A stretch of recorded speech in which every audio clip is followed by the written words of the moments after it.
నమస్తే very good morning welcome to for the people నేను బ్రహ్మిణి ఇక తెలంగాణలో కేబినెట్ విస్తరణకు కాంగ్రెస్ హైకమాండ్ గ్రీన్ సిగ్నల్ ఇచ్చింది. అందుకోసం ముహూర్తం ఏప్రిల్ 3న ఫిక్స్ అయిందని కాంగ్రెస్ వర్గాలు చెబుతున్నాయి. ఇక కేబినెట్ లోకి 2 బీసీలు, 1 ఎస్సీ, 1 ఓసీని తీసుకునే ఛాన్స్ ఉందని జోరుగా ప్రచారం అయితే జరుగుతుంది. అయితే కేబినెట్ కసరత్తుపై బీఆర్ఎస్ నాయకులు గరంగరవుతున్నారు. 6 గ్యారంటీలు ఇచ్చిన హామీలు పక్కన పెట్టి విస్తరణ ఏంటి అంటూ సూటిగా ప్రశ్నిస్తున్నారు. ఇక మరోవైపు కేబినెట్ విస్తరణ పరిపాలనలో భాగమేనని కాంగ్రెస్ సర్కార్ అయితే చెబుతోంది. ఇదే విషయానికి సంబంధించి డిబేట్ అయితే ఈరోజు కంటిన్యూ అవుతోంది. ఈ చర్చా కార్యక్రమంలో పాల్గొనడానికి మనతో పాటు ఉన్నారు కాంగ్రెస్ నాయకులు మిట్టల్ నర్సయ్య గౌడ్, అలాగే బీఆర్ఎస్ నాయకులు పోలపల్లి రామ్మూర్తి, అలాగే బీజేపీ నాయకులు డాక్టర్ పివి రెడ్డి గారు లైవ్ లో జాయిన్ అవుతున్నారు. నమస్కారం అండి అందరికీ. Good morning. Good morning. ముందుగా కాంగ్రెస్ నాయకులు మిట్టల్ నర్సయ్య గౌడ్ మీ నుంచి స్టార్ట్ చేద్దాం. మంత్రి పదవి రేసులో ఎంతో మంది ఆశావాలు ఉన్నారు. మరి వారిలో కేబినెట్ చోటు దక్కించుకునే ఆ నలుగురు ఎవరుండబోతున్నారు? మీ వర్షన్ ఏంటి? వాయిస్ క్లియర్ ఉందా మేడం? ఎస్ అండి, మాట్లాడండి. ముందుగా మీకు ప్యానెల్లో ఉన్న పెద్దలకు వ్యూవర్స్ కు నమస్కారం. ఇప్పుడు క్యాబినెట్ విస్తరణ అనేది పరిపాలన సౌలభ్యం కొరకు, ఇంకా పరిపాలన మెరుగుపరచుకోవడానికి, ప్రజలకు అందుబాటులో ఉండడానికి చేసే ప్రక్రియ. దీంట్లో ప్రతిపక్షాలు ఏదేదో మాట్లాడడం అనేది వాళ్ళ విజ్ఞతకే వదిలేస్తుంది. కాకపోతే ఎమ్మెల్యే అయిన ప్రతి వారు కూడా మంత్రి కావాలన్న కోరిక ప్రతి ఒక్కరికి ఉంటుంది. ఫస్ట్ ఎమ్మెల్యే కావాలనుకుంటారు, ఎమ్మెల్యే తర్వాత నాకు మంత్రి పదవి వస్తే బాగుండు, ప్రజలకు సేవ చేస్తాను, ఇన్ని సంవత్సరాలు కష్టపడ్డాని ప్రతి ఒక్కరు కూడా అనుకునే అవకాశం ఉంది. కానీ అది కూడా సమీకరణాల ఆధారంగా అవకాశాన్ని బట్టి మాత్రమే వచ్చే అవకాశం ఉంది. కానీ ఈ మంత్రివర్గానికి సంబంధించి నేను చెప్పదలుచుకున్న ముఖ్యమైన విషయం ఏంటంటే, ఇప్పుడు బీసీకి సంబంధించిన ఆ గాలి నడుస్తుంది కాబట్టి బీసీలకు ఖచ్చితంగా ప్రాధాన్యత ఉంటుందనేది మాత్రం మనం చెప్పుకోవచ్చు. కాకపోతే పేర్లు ఎవరికి వస్తుంది ఎవరికి రాదు అని మాత్రం నేను చెప్పలేను. ఎందుకంటే లాస్ట్ మూమెంట్ లో కూడా పేర్లు ఇప్పుడు పత్రికలలో చాలా రకరకాలుగా పత్రికలలో రాస్తా ఉన్నారు. హైకమాండ్ గ్రీన్ సిగ్నల్ ఇచ్చింది, కానీ పేర్లు పూర్తి స్థాయిలో ఇప్పటి వరకు కూడా ఫిక్స్ కాలేదనేదే వాస్తవం. ఎందుకంటే ఇంకా టైం ఉంది. అది ఉగాదినా లేకపోతే 3వ తారీఖు అనేది కూడా ఇంకా పూర్తి స్థాయిలో ఫిక్స్ కావాలి. ఫిక్స్ అయిన తర్వాత మాత్రమే అప్పుడు బయటకు వచ్చే అవకాశం ఉంది. కానీ బీఆర్ఎస్ వాళ్ళు ఏమంటున్నారంటే, అరే మీరు 6 గ్యారెంటీలు చేయలేదు, మరి ఇదేం చేస్తున్నారంటే నేను ఒకటే అడుగుతున్నా. మీరే అంటారు, అరే విద్యాశాఖ ముఖ్యమంత్రి గారి దగ్గర పెట్టుకున్నారు, మున్సిపల్ శాఖ ముఖ్యమంత్రి గారి దగ్గర పెట్టుకున్నారు, ఎవరికి హోంశాఖ పెట్టుకున్నారు, ఎవరికి అరే దాని కొరకేనయా ఇప్పుడు కొత్తగా వచ్చే మంత్రులకు కొన్ని ఇచ్చే అవకాశం ఉంటది కదా. అంటే ఎక్కువ మంది మంత్రులు ఉంటే ఎక్కువ పని అయ్యే అవకాశం ఉంటది కదా, ప్రజలకు అందుబాటులో ఉండాలి కదా.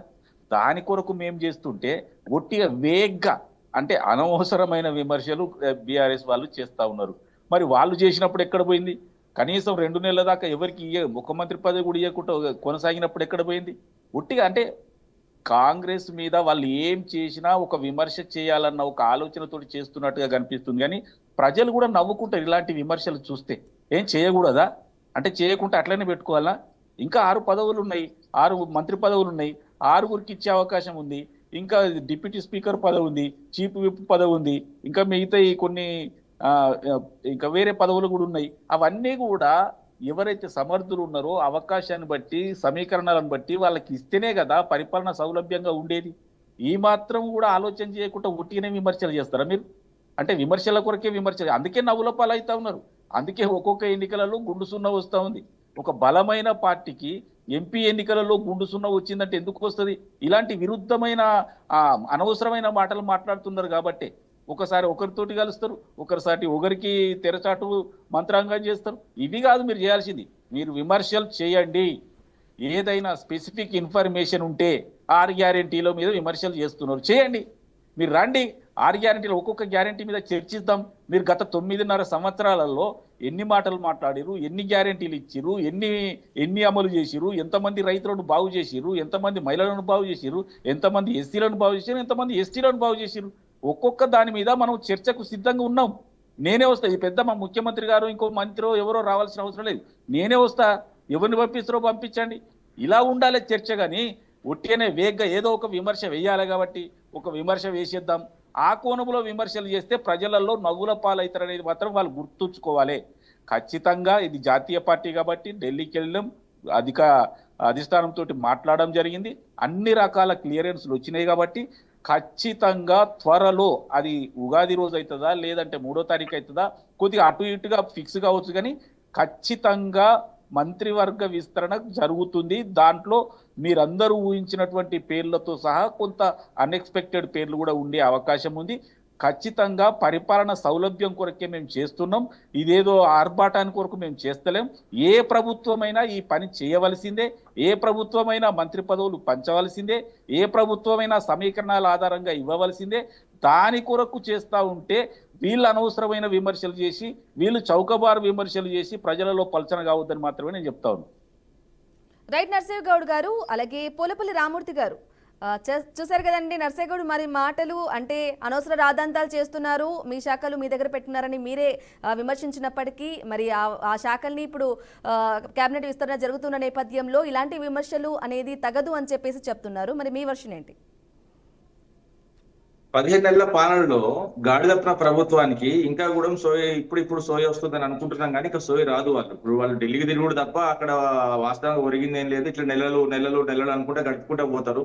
ఎందుకంటే మంత్రివర్గ విస్తరణ చేస్తే ఎవరి సీట్ కింద ఎవరికి నీళ్ళు వస్తాయన్న తెలియదు కాబట్టి ఆ ముఖ్యమంత్రి సీటుకు కూడా కొంచెం ఇబ్బందికరమైన వాతావరణం ఉన్నది. ఎందుకంటే ఇప్పుడు ఆయన ఏదైతే మోడీ చంద్రబాబు దయ వల్ల ఆ సీటు కాపాడుకుంటాడు, లేకపోతే ఎప్పుడో వెళ్ళిపోయి. ఎందుకంటే ఒకవేళ ఈయన సీఎం గా తప్పించినా కూడా ఈయన మిగతా ఎమ్మెల్యేలను పట్టుకొని బీజేపీకి పోయే ప్రమాదం ఉన్నది కాబట్టి ఆ విధంగా పరిస్థితి ఉన్నది కాబట్టి వీళ్ళు ఎక్కడంటే స్వీయ రక్షణ కోసము ఇన్ని రోజులు 15 నెలలుగా ప్రజల ఏదైతే ముఖ్యమైన శాఖలను పక్కా పెట్టుకుని వస్తున్నారు అంతే తప్ప. కానీ ఇప్పుడు ప్రజల కోసం వచ్చిన ప్రభుత్వం కాదండి ఇది. ఎందుకంటే ఇప్పుడు నేను మరీ చెప్తున్నా, ఏదైతే సంపాదన కోసము ఏదైతే వాళ్ళ అధికారం కోసము అదే విధంగా పదవుల కోసం వచ్చిన ప్రభుత్వం తప్ప ప్రజల కోసం వచ్చిన ప్రభుత్వం కాదు. ఏంటంటే ఇప్పుడు నేను పనిచేసే ముఖ్యమంత్రి లేడు, ఇక్కడ పలికిమాల ముఖ్యమంత్రి ఉన్నాడు కాబట్టి ఇలాంటి పరిస్థితులు వస్తున్నాయని రాష్ట్రంలో చెప్తున్నాను. ఎందుకంటే ఇప్పుడు ముఖ్యమైన శాఖలు విద్యాశాఖ పరిస్థితి చూసినాం. 83-84 మంది విద్యార్థులు చచ్చిపోతే ఇంతవరకు వాళ్ళ ఇంటికి పోయి పరామర్శించిన దాఖలాలు లేవు. అదే విధంగా ఏదైతే రైతులకు సంబంధించి దాదాపు 500 మంది రైతులు చచ్చిపోయినా కూడా ఇంతవరకు వాళ్ళ ఇంటికి పోయి పరామర్శించాడు. ఢిల్లీకి మాత్రము 50 సార్లు 40 సార్లు 30 సార్లు ఇట్లా అవసరమైతే 300 సార్లు పోతారండి కాంగ్రెస్ నాయకులు అంటారు. ఎందుకు పోతుండో, ఎందుకు వస్తుండో, ఎవరిని కలుస్తుండో, అసలు ఏం తెస్తుండో కూడా తెలియదు. గుండుస్తున్నా ఇంతవరకు తీసుకొచ్చింది కూడా. రాష్ట్రానికి బడ్జెట్ ఇప్పుడు మిస్టర్ నరసన్న గౌడ్ అంటాడు ఏదైతే మీకు బలమైన పార్టీకి సున్నాలు వచ్చినాయి అంటారు. మరి మీరు కూడా బలమైన పార్టీ కదా. ఇప్పుడు మరి ఒక పార్టీకి 13 రాష్ట్రాల్లో సున్నాలు వచ్చినాయి, ఒక రాష్ట్రానికి 11 రాష్ట్రాల్లో సున్నాలు వచ్చినాయి. సున్నాలు కాదండి, ప్రజల జీవితాలను అదే ప్రజల మనసుని గెలుచుకోవాలి తప్ప ఏదో ఎలక్షన్లలో సున్నాలు వచ్చినాయా లేకపోతే అదే ఇదా ఇట్లా కాదు. మీ రాహుల్ గాంధీనే పలుమార్లు ఏదైతే పార్లమెంట్ లో అవమానకరంగా మాట్లాడిన పరిస్థితి కూడా మేము చూసినాం. అదే విధంగా మోడీ గారిని కూడా మెక్కిరిస్తే కూడా ఏదైతే సున్నాలు వచ్చినాయని రాహుల్ గాంధీ అంటే కూడా హీరో కోన్ బానా అని కూడా మీ ప్రధానమంత్రి అన్నాడు. ఇలాంటి పరిస్థితులు ఉంటాయి. ఎందుకంటే ఇప్పుడు 6 మంత్రి పదవులు ఉన్నాయి అంటాడు, అదే విధంగా డిప్యూటీ స్పీకర్ వేయలేదంటాడు. ఇక మరి వాస్తవంగా మేము ఇప్పుడు అడుగుతున్నా అంటారు, అడగకపోతే అడుగుతలేరు అంటారు. ఇది ఎక్కడ కథ అండి? ఇప్పుడు తాపకోసారి కేసీఆర్ గారు బయటికి రావాలంటే అసలు మిమ్మల్ని ఎన్నుకునేది ఎందుకు? మీరు పని చేయక మీకు పరిపాలన రాక మీకు చేత ముఖ్యమంత్రి అండి. ఘోరమైన విషయాలు ఏంటంటే ఒక ముఖ్యమంత్రి హోదాలో ఉండి రాష్ట్రంలో ప్రతి నెలకి ఇంతమంది రిటైర్ అవుతున్నారు, వాళ్లకు రిటైర్మెంట్ బెనిఫిట్ నీకు నా వల్ల అయితే లేదంటే వల్లగానే అప్పుడు దిగిపోవాలి కదా. ఇప్పుడు నీ వల్ల అయితేనే నిన్ను ఏదైతే నీ మార్పు అన్నది నువ్వు మాకంటే బెటర్ గా చేస్తా అన్నావు. ఇప్పుడు మేము 10 రూపాయలు సంపాదించినాం అనుకోండి, నేనేమంటున్నా రాష్ట్రం 18,500 కోట్లు సంపాదించేది ప్రతి నెల మేము ఉన్నప్పుడు. ఇది కూడా వల్ల ఇక్కడ ఏం జరుగుతుందంటే ఇప్పుడు 18,500 కోట్ల ఆదాయం కాస్త 11,000కు 9,000కు పడిపోతున్నది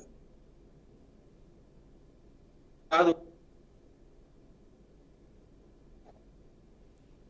ఓకే రామూర్తి గారు, సిగ్నల్ అందనట్లుంది సరిగ్గా. ఓకే, ఇప్పుడు పీవిరెడ్డి గారి దగ్గరికి వెళ్దాం. పీవిరెడ్డి గారు చెప్పండి, ఉగాది పండుగ రోజు పదవుల పండుగ ఉండబోతున్నట్లుగా కూడా తెలుస్తోంది. ఆ నలుగురు ఎవరు, ఏప్రిల్ 3న ప్రమాణ స్వీకారం ఉండబోతుంది అన్నట్లుగా కూడా కొంత ఊహాగానాలైతే వినిపిస్తూ ఉన్నాయి. ఎవరు సంతోషంగా ఉండబోతున్నారు, ఎవరు నిరాశతో ఉండబోతున్నారు అనుకోవాలి? నమస్కారం. ఈరోజు కాంగ్రెస్ పార్టీ ప్రభుత్వం వచ్చిన తర్వాత 15 నెలల కాలంలో ఎప్పుడో చేయాల్సిన పని ఇప్పటికి ఇంత లేట్గా చేయటం అనేది దురదృష్టకరం. ఎందుకంటే 15 నెలలు విద్యాశాఖకి కానీ, మంత్రిత్వ శాఖ కానీ, లేకపోతే మున్సిపల్ శాఖ కానీ ఒకరు ఒక మంత్రి అంటూ ఎవరు కూడా ఇప్పటివరకు, ఎందుకంటే పర్యవేక్షించేది చాలా రకరకాలుగా మరి దాని గురించి ఆలోచించేది వ్యక్తి ఏ మంత్రి కూడా ఇప్పటికైతే కనపట్లేదు. ముఖ్యంగా చెప్పాలంటే విద్యాశాఖ చాలా ముఖ్యమైనది. విద్యాశాఖలో ఈ సంవత్సరంలో దగ్గర దగ్గర 3,65,000 మంది డ్రాప్అవుట్ కనపడతా ఉంది. అది మరి ఎందుకు జరుగుతా ఉందో ఏంటో నాకు అర్థం కావట్లేదు. కానీ మొత్తం ఈ తెలంగాణ రాష్ట్రంలో కాంగ్రెస్ ప్రభుత్వం వచ్చిన తర్వాత ప్రభుత్వం మీద ఇప్పటికి కూడా పట్టు కనపడట్లేదు. అక్కడ అంటే ఏం చేయాలో ఏం చేయకూడదో అర్థం కాని పరిస్థితుల్లో కాంగ్రెస్ పార్టీ ఉంది, కాంగ్రెస్ ప్రభుత్వం ఉంది. నేనేమంటున్నా అంటే వీళ్ళు ఇచ్చిన 6 గ్యారెంటీల హామీలు కానీ లేకపోతే రకరకాల హామీలు అన్ని కూడా ఇవన్నీ కూడా తుక్కలో తొక్కినట్టు కనపడతా ఉన్నాయి. అవి ఫుల్ఫిల్ చేసి అవి కంప్లీట్ చేసే పరిస్థితిలో ఈ కాంగ్రెస్ ప్రభుత్వం కనపడతలేదు. దాంతో పాటుగా ఇప్పుడు ఏదైతే బీసీ కులగన తీసుకొచ్చారో ఆ బీసీ కులగనతో పాటుగా దాని దగ్గర 42% రిజర్వేషన్ కల్పిస్తామని చెప్పారు. పొలిటికల్ గా 46% అంటా ఉన్నారు. మరి ఇప్పుడు ఈ 18 మంది మంత్రి పదవుల్లో ఎంత మందికి ఈ 46% చొప్పున బీసీలకి మంత్రి పదవులు వస్తాయి, ఇవ్వగలుగుతారు? ఒకవేళ నిజంగానే ఇవ్వాలనుకుంటే వాళ్ళకి రావాల్సింది 6 నుంచి 8 వరకు రావాలి. అది ఇచ్చేదా సత్తా కాంగ్రెస్ పార్టీకి ఉందా? ఉంటే, ఎందుకంటే వీళ్ళు ఇప్పుడు మొదలుపెట్టింది వీళ్ళే కదా, బీసీ కులగానే మొదలుపెట్టారు. డిక్లరేషన్ లో మేము పెట్టినాం, మేము పూర్తి చేస్తున్నాం అని చెప్తా ఉన్నారు. దాన్ని మరి వీళ్ళే ఇప్పుడు ఇక్కడే స్టార్ట్ చేయాలి. స్టార్ట్ చేసి వాళ్ళ తెలంగాణ ప్రజలకి చూపించాల్సిన బాధ్యత కాంగ్రెస్ పార్టీ మీద ఉంది. ఒకవేళ నిజంగానే 6-7 రాకపోతే దాని అర్థం ఏంటంటే డెఫినెట్ గా తెలంగాణ రాష్ట్రంలో బీసీ ఓటు బ్యాంక్ పాలిటిక్స్ కోసం వీళ్ళు చేస్తున్న బీసీ కులగణన అని అర్థమవుతా ఉంది. డెఫినెట్ గా అది తెలంగాణ ప్రజలందరూ కూడా అర్థం చేసుకుంటారు. వీళ్ళకి ఒకవేళ నిజంగానే ఇవ్వకపోతే మాత్రం డెఫినెట్ గా రేపొద్దున భారతీయ జనతా పార్టీ కూడా మరి తెలంగాణ రాష్ట్ర సమాజానికి చెప్పే విధంగా ఏం చెప్పాలో అది చెప్తాం. ఈ బీసీ కులాలని వాడుకొని ఓటు బ్యాంక్ పాలిటిక్స్ కోసం దీన్ని తీసుకొచ్చే అవకాశాలు తీసుకుంటున్నారు తప్పితే ఇక్కడ ఏ విధంగా ముందుకు పోయే పరిస్థితి ఉండదు. రెండో పాయింట్ ఏంటంటే దాంతో పాటుగా ముస్లిం ఓటు బ్యాంక్ కూడా వీళ్ళకి కావాలి కాబట్టి దాన్ని కూడా దీంట్లో చేసి మరి 56% చేస్తా ఉన్నారు ఈ బిల్లులో. సో దాన్ని ఎట్టి పరిస్థితుల్లో ఒప్పుకునే పరిస్థితి కూడా ఉండదు. సో దీన్ని ఏంటంటే ఈ కాంగ్రెస్ ప్రభుత్వం వచ్చిన తర్వాత 6 గ్యారెంటీల హామీలు మొత్తం తొంగలు దొక్కినట్టే మహిళలు కానీ, వృద్ధులకు కానీ, నిరుద్యోగులు కానీ, విద్యార్థులు కానీ, రైతు కూలీలను కానీ, రైతులను కానీ పట్టించుకొని ప్రభుత్వం కాంగ్రెస్ ప్రభుత్వం ఇవన్నీ కూడా టైం పాస్ చేసి రాజకీయాలు చేసుకుంటూ కొన్ని రోజులేమో బీఆర్ఎస్ పార్టీ లీడర్లని, పార్టీ నాయకుల్ని మేము జైల్లో పెడతామని చెప్పి టైం పాస్ రాజకీయాలు చేసుకుంటూ నెలల కొద్దిగా మరి మీడియాలో వచ్చిన పరిస్థితి కనపడ్డది. ఇప్పుడేమో మంత్రి పదవులు అని చెప్పి, లేకపోతే కౌన్సిల్ చైర్మన్లు అని, మిగతా పోస్టులు అని చెప్పేసి ఎంతసేపు ఉన్న మీడియాలో స్టేట్మెంట్లు ఇవ్వడం తప్పితే ఇక్కడ ఎక్కడ కూడా పూర్తి కావట్లేదు. ఈ ప్రభుత్వం మీద పట్టు కూడా కనిపించట్లేదు. అందుకే ఈరోజు విద్యాశాఖలో చాలా జరుగుతూ ఉన్నాయి. ఈవెన్ రేపొద్దున వర్షాలు వచ్చే అవకాశాలు ఉన్నాయి. వాటి మీద మరి ఏం చేయాలి ఏంటి అనేది కూడా కనీసం ఒక రివ్యూ మీటింగ్స్ కూడా కనపడతలేదు. ఏ మంత్రిత్వ శాఖ మీద కూడా రివ్యూ మీటింగ్స్ కనపడతలేదు ఈరోజు. సో దాన్ని బట్టి చూస్తే ఏంటంటే ఇక్కడ కాంగ్రెస్ ప్రభుత్వం ఫెయిల్యూర్ కనపడతా ఉంది. వీళ్ళ మీద వచ్చిన వ్యతిరేకత అంత ఇంత కాదు. తెలంగాణ రాష్ట్ర ప్రజలందరూ కూడా ఇప్పుడు ఈ కాంగ్రెస్ ప్రభుత్వం చేయలేని పరిస్థితిలో ఉందని చెప్పి చెప్తా ఉన్నారు. ముఖ్యమంత్రి గారే ప్రతిసారి కూడా ఏ స్టేట్మెంట్ ఇచ్చినా కూడా, ఇక్కడ ఇచ్చినా లేకపోతే నేషనల్ మీడియాలు ఇచ్చినా కూడా మా దగ్గర డబ్బులు లేవు, మా దగ్గర కనీసం 500 కోట్ల రూపాయలు కూడా క్యాపిటల్ ఎక్స్పెండిచర్ కూడా లేదు అని చెప్పితే, ఏదైనా ఏ కంపెనీ రావాలనుకుంటే, విదేశీ కంపెనీలు కానీ ఏ కంపెనీలో ఇన్వెస్ట్ చేయాలనుకుంటే చేయగలుగుతుందా? ఈ రాష్ట్రంలో వచ్చే కంపెనీలు కూడా వెనక్కిపోయే అవకాశాలు ఉంటాయి కదా. మరి డెవలప్మెంట్ ఎక్కడ జరుగుద్ది? ఎక్కడ ఈ సంక్షేమ పథకాలు అమలు చేస్తారు? లేకపోతే డెవలప్మెంట్ తో పాటుగా మిగతా ఏ విధంగా ఉద్యోగాలు ఇస్తారు? ఎందుకంటే నేను ఎందుకు చెప్తున్నానంటే, ఒకవేళ నిజంగానే కంపెనీలు రాకపోతే ఉద్యోగాలు రావు, లేకపోతే సంక్షేమ పథకాలు అమలు కావు, ఇన్వెస్ట్మెంట్స్ రావు. లేదు అంటే వీళ్ళు చేసేది ఏంటంటే లిక్కర్ మీద రేట్లు పెంచడం, లేకపోతే భూముల మీద రిజిస్ట్రేషన్ ఛార్జీలు పెంచడం, లేకపోతే ప్రభుత్వ భూములు అమ్మడం. ఇదే జరుగుతుంది. ఇక అంతకంటే ఎక్కువ ఏం జరగదు. గత బీఆర్ఎస్ హయాంలో ఏ విధంగా జరిగిందో అదే విధంగా ఈ తెలంగాణ రాష్ట్రంలో కాంగ్రెస్ ప్రభుత్వం చేసేది కూడా ఇదే ఉంటుంది తప్పితే తెలంగాణ రాష్ట్రానికి ఒరిగింది ఏమి ఉండదు. సో దాన్ని గమనించి ఇప్పటికైనా కూడా ఎంత త్వరగా కంప్లీట్ చేస్తే అంత బాగుంటుంది. దాంతో పాటుగా ఈ 6 గ్యారెంటీల మీద ఫోకస్ పెట్టాలి. రుణమాఫీ ఏదైతే 20 లక్షల మందికి ఎప్పటికి కాలేదో వాటి మీద కూడా ఫోకస్ పెట్టాలి. మిగతా హామీలు ఏదైతే ఇచ్చారో హామీల మీద ఫోకస్ పెట్టి ఈ మంత్రులంతా కూడా టోటల్ మంత్రివర్గం అంతా కూడా దాని మీద కాన్సన్ట్రేట్ చేసి ముందుకు పోతే రేపు పొద్దున తెలంగాణ రాష్ట్ర ప్రజలకు కానీ రాష్ట్ర సమాజానికి కానీ లేకపోతే డెవలప్మెంట్ కానీ మిగతా యాక్టివిటీస్ కూడా ముందుకు పోయే అవకాశం ఉంటాయి. లేకపోతే దగ్గర సంవత్సరం దాటిపోయింది, ఇంకా 3.5 సంవత్సరాలు 3 సంవత్సరాలు వేసుకోవాలి. ఇంకొక 6 months ఎలక్షన్ కోసమే పోతుంది. తర్వాత ఈ లోపల మరి సర్పంచ్ ఎన్నికలని, మున్సిపల్ ఎన్నికలని, కార్పొరేషన్లని రకరకాల ఎన్నికలు వచ్చే అవకాశాలు ఉంటాయి. దానికి దగ్గర 1 year పోయే అవకాశాలు ఉంటాయి. ఆ 1 year లో డెవలప్మెంట్ కానీ మిగతా యాక్టివిటీస్ కూడా బంద్ అయ్యే అవకాశాలు ఉంటాయి. ఎందుకంటే కోడ్ వచ్చే అవకాశాలు ఉంటాయి కనుక.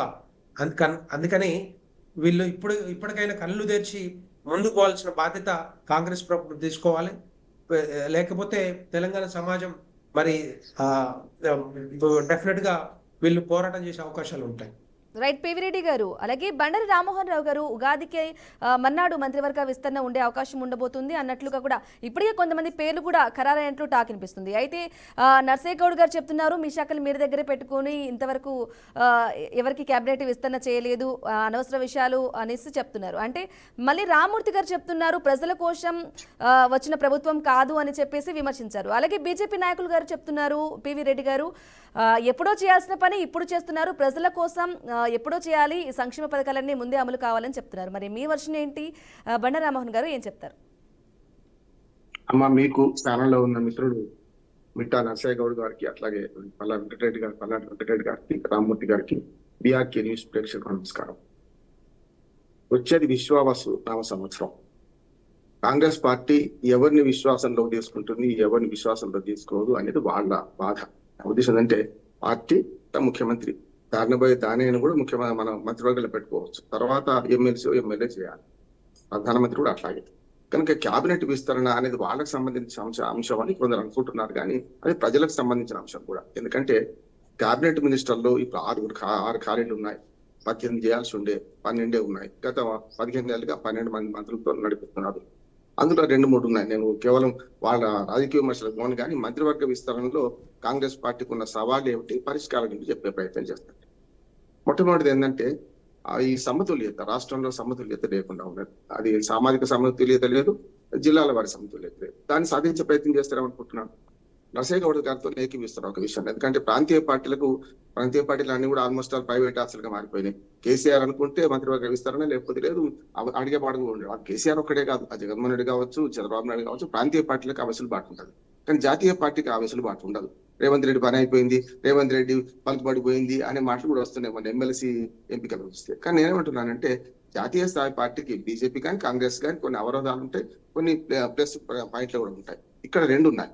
ఒకటి, ఉన్న మంత్రివర్గం కూర్పు ఎట్లా ఉంది ఒకసారి ఆలోచన చేస్తే, ఖమ్మంలో 3 మంత్రులు ఉన్నారు ఒకే జిల్లా. ఒక ఎస్సీ మంత్రి ఉన్నాడు, ఒక రెడ్డి మంత్రి ఉన్నాడు, ఒక కమ్మ, 3 సామాజిక వర్గాలు. అట్లాగా 3 పోతే మిగతా మొత్తం 10 జిల్లాలు, ఉమ్మడి 10 జిల్లాలు చూసుకుంటే 6 జిల్లాలకే ప్రాతినిధ్యం ఉన్నాయి. అందులో వరంగల్కి 2 ఉన్నారు, సీతక్క, మన కొండా సురేఖ.